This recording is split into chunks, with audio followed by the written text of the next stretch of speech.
Okay, in the last video we set up our product constants, our product reduce or product list reducer, which handles the listing of products in our state, and then also the list products action. Now this needs to be fired off, and where we want to fire that off is going to be in HomeScreen.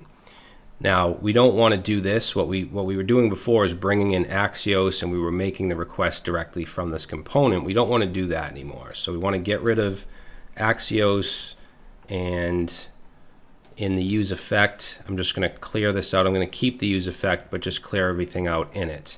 And then we don't need to set products as our local state anymore, or our component level state. So we can get rid of that. We don't even need use state.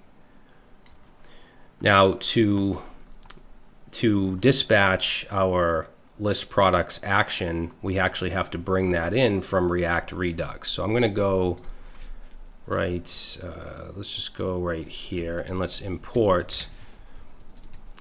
So this is going to be from React-Redux, and we want two things. We want to bring in useDispatch, so that'll be used to dispatch or call an action, and then useSelector, which is used to select parts of the state. We're going to want the product list part of the state. So first of all, to dispatch, we need to define a variable called dispatch and just set that to useDispatch. Okay, and we're using hooks here.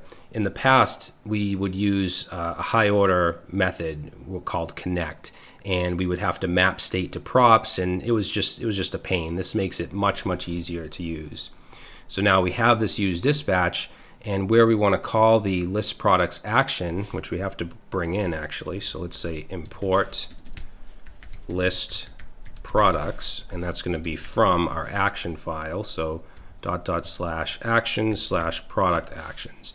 And where we want to fire this off is in the use effect, because it does the same thing we were doing before. It makes the request to the back end to get products.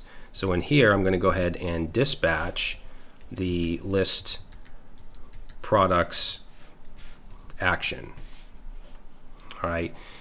Now, since we're using dispatch in this use effect, I'm going to pass it in here as a dependency, or we're just going to get a warning down in the console. And just this should actually call list products, and it should fill up our state. It's not going to be displayed down here just yet. In fact, we're going to get an error because products isn't defined. So just at the moment, just for the moment, I'm going to just say const products equals an empty array. All right, let me just see what we got here. Okay, so useSelector isn't used yet. That's fine. So let's go back here, and this is going to be empty, but I want you to look over here. So this diff is going to be the difference in state and what's changed basically. And up here you can see the actions that were fired off. We got product list request, and then we got product list success. So those are the actions that were fired off, because in our use effect we dispatch list products, which in our actions fire this off, and it happened to be successful, so it fired that off. It passed the data into the payload, and in our reducer that payload is getting put into products on a successful response. So if we look at products, you can see that it's filled. Excuse me. And if we look in our total state, you'll see that products are in here as well. Now to actually display those here, we have to select it from our state. So that's where useSelector comes in. So back in the home screen, let's go right under dispatch, and let's say const product list. So I just want to call this whatever I called it in my store. So product list right here, that's what I want to get. I want to get that piece of state. So we'll say product list equals useSelector. And what selector takes in is an arrow function. So it takes in state and then a function, and then what part of the state do we want? We want the product list part of it. Okay, now we can destructure here and pull out what we want from product list. And what we want is first of all, we want the loading, because we want to know if it's loading.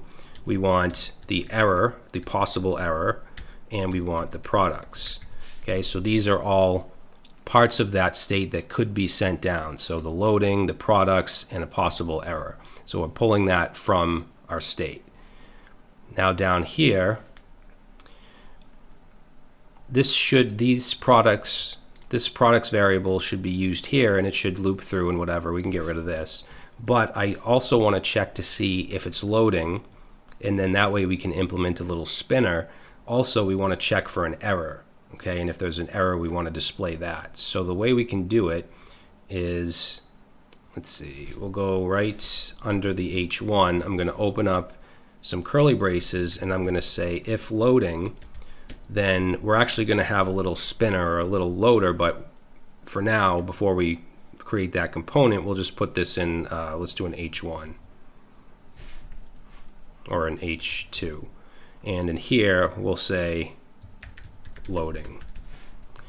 Okay, else, if there's an error, then we want to show that error. And again, we're going to have a message component, which is going to be an alert, but just for now, we'll use an H3.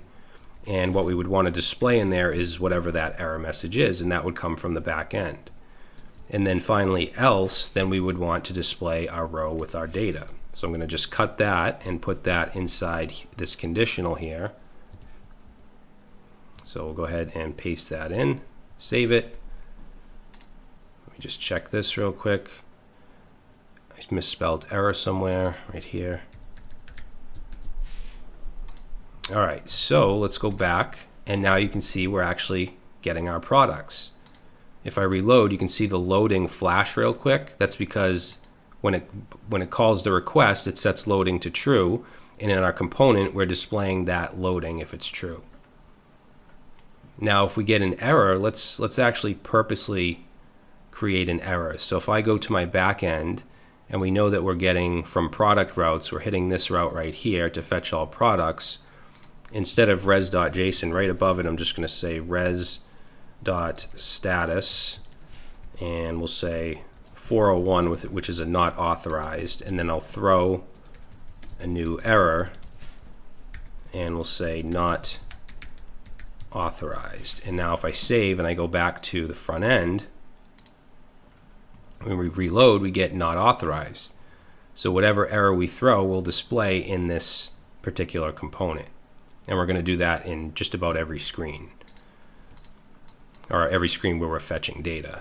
So I'm just going to get rid of that. I just wanted to show you that if we throw an error now from this route, it's going to show in that component. So now we get rid of that, go back, reload, and now our products that we're getting through Redux are now showing in our component because of that, this useSelector right here. We're able to get those pieces of state. So there's really two parts. There's firing off the action to actually get the product, send it through the reducer down into the state, and then there's the useSelector to actually grab it from the state and then pull out what we want from it and display it in our output. So I hope that makes sense. That's the best way that I can kind of explain it. If it's still confusing, don't worry about it, because we're going to do this same thing over and over in different screens and different components. All right, so in the next video, I want to actually create a loader or a spinner, so we don't have to do this H2 stuff, and then also a message component that will show a nice alert instead of showing an H3.